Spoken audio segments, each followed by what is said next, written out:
Ya, oke. Assalamualaikum warahmatullahi wabarakatuh. Ini kita di tutorial pertama ya untuk tentuan klasifikasi dan perhitungan sudut tikungan. Oke, jadi adik-adik udah ukur semua ya dan udah ngisi kan ya di Excel yang udah tak kirim ya. Itu kan dari skala kalian ukur ya. Di skala yang dicetak itu panjangnya berapa. Nah, kalau misal di sini panjangnya 10,5, terus maksimalnya dia berapa? Misal 600. Nah, setelah itu kalian masukkan per konturnya. Misal A, A1, B, B1, C sampai ke ujung trasenya. Kalau di CAD itu gambarnya kayak gini. Jadi antara A dan B itu kan di tengah-tengah ada motong kontur ya, berarti dia A1. Terus B ke C ini berarti B1 gitu. Itu kalau sampai motong kontur di antara dua tikungan. Nah, itu ya.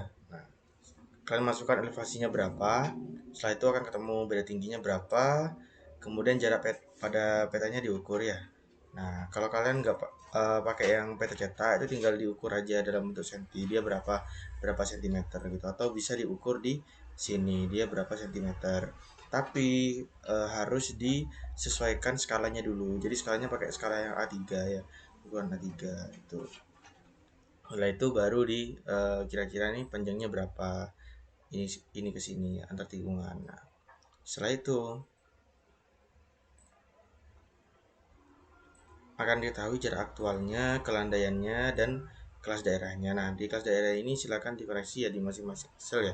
Jadi nanti kelas daerahnya itu adalah 0,1. Ya kalau datar itu lebih kecil dari 0,1, terus kalau yang perbukitan itu lebih kecil dari 0,25, dan kalau pegunungan dia lebih besar daripada 0,25. Nah, ini 25%. Itu ada di pedoman geometrik jalan raya. Itu bisa kalian baca-baca dan bisa kalian lihat sendiri di pedomannya. Nah, kemudian setelah itu kalian sesuaikan ya, ini kan jarak antar tikungan, kalian sesuaikan, tinggal dijumlah aja jarak pada peta antara A ke B itu berapa sentimeter, tinggal dijumlah di bagian ini aja, nanti akan ketemu jarak totalnya berapa. Jarak total ini adalah penjumlahan dari jarak aktual secara kumulatif itu ya. Setelah dihitung kan ketemu ya ininya untuk rata-rata kelandaiannya apa. Nah, misalnya rata-rata kelandaiannya perbukitan perbukitan ya, kalian nanti bisa menyesuaikan untuk perhitungan elemen horizontal. Tapi ini bentar lagi ya. Kita lanjut ke tabel koordinat tikungan dulu.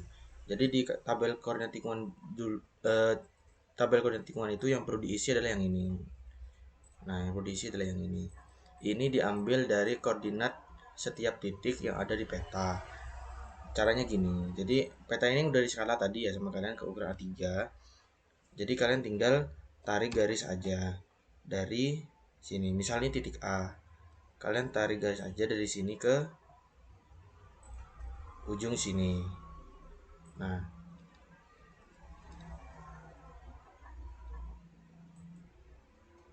ini panjangnya adalah 23 mili. Ini kan mili ya. Tinggal kalian jadikan senti aja. Jadi 2,3 senti. Jadi kalian tinggal masukin ke sini 2,3 senti. Itu untuk X-nya. Kemudian untuk Y-nya sama caranya juga kayak gitu. Jadi kalian bikin line lagi, diukur dari titik A ini, dari titik A ke bawah itu berapa senti. Nah, misalnya ini 198,0006 kan mili, tinggal dijadikan senti aja. Berarti 19,8 senti. Tuh. Setelah itu kalian masukkan ke Excel. Ini 19,8. Nah, itu berlaku juga di setiap titik. Ya, setiap titik cara perhitungannya sama dan berlaku pada setiap titiknya. Nah, setelah itu kalian akan menghitung sudut yang ada di sini ya, sudut sudut di tiap tikungannya. Nah, silakan nanti untuk sudut yang seperti tikungannya ini disesuaikan dengan sudut di tikungan trase kalian. Misal di sini kan Ini 41. Nah, nanti hitungan sudutnya di sini itu kayaknya nggak bakal pas deh. Kalau pas ya syukur deh, tapi selisih sedikit-sedikit kayak no problem deh gitu ya, no problem. Jadi bisa kalian gunakan juga walaupun selisihnya kayak gini kan cuma selisih 0,4, jadi nggak apa-apa kalian pakai aja 0,4 gitu ya. Kayak ini kan selisih kan 52,01, cuma selisih 0,1, kalian pakai aja nggak apa-apa gitu.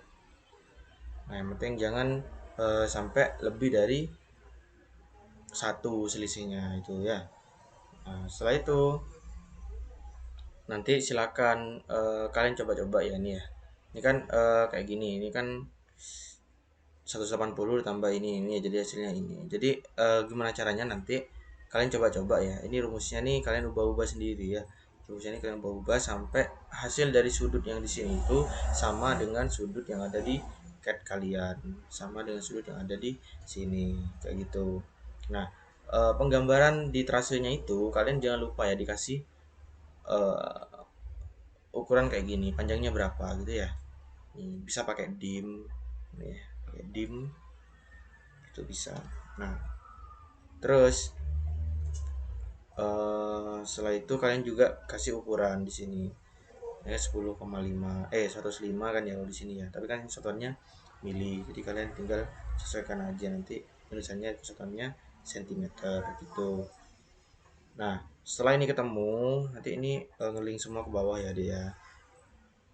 Ini tinggal ngeling semua ke bawah. Tuh. Nah, setelah ini selesai, silakan kalian tentukan ini. Jadi ini adalah perhitungan lemnya horizontal ya. Jadi kalian kan udah dikasih data sama seterusnya ya tentang lebar pelaksanaan. Ini kan kalian tentukan sendiri berdasarkan di pedoman. Terus yang dikasih kalian juga ini ya fungsi jalannya apa. Kelas jalan kalian tentukan sendiri, tipe jalan silakan ditentukan sendiri sesuai di pedoman dan SPBJ-nya disesuaikan juga. Terserah perencana maunya pakai apa.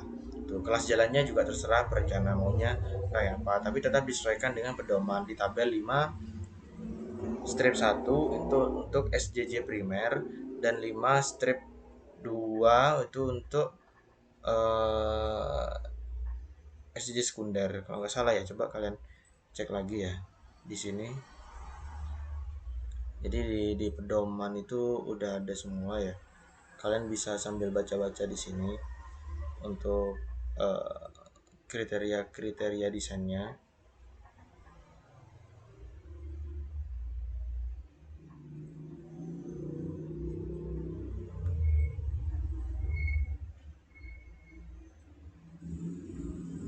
Nah ini eh sorry.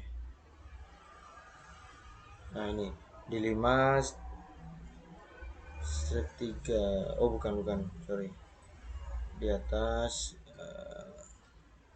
nah ini masih klasifikasi jalan ya. Jadi ini SJJ primer dan ini SJJ sekunder. Oh berarti tetap sama ya pakai tabel 5 strip 1 itu SJJ primer dan SJJ sekunder. Nanti kalian bisa sesuaikan di sini. Nah, caranya sama kayak kemarin yang udah tak jelasin ya.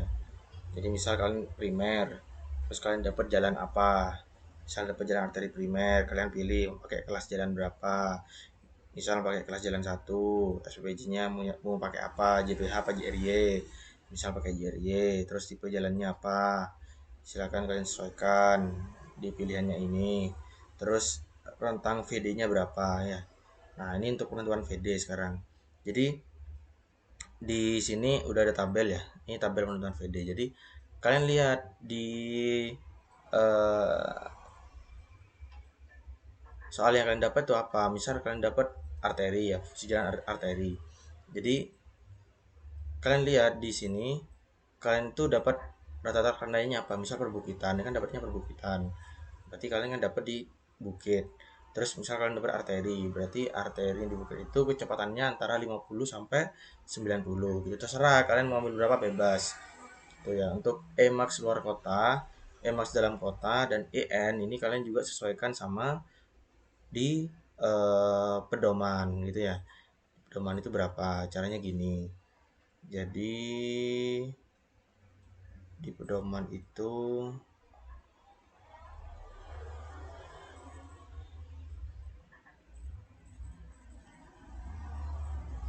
nah ini ya, ini kan ada super elevasi ya, Max kan kalau ini di jalan antar kota sama jalan perkotaan kan sama 8. Nanti kalian baca-baca sendiri ya di sini ya untuk penentuan ininya apa? Untuk penentuan Max luar kota dan Max dalam kotanya itu. Kemudian itu ya sementara itu dulu ya. Jadi kalian bisa lanjut untuk mengerjakan. Next, insya Allah tak buatin kelanjutannya ya untuk perhitungan berikutnya di tikungan.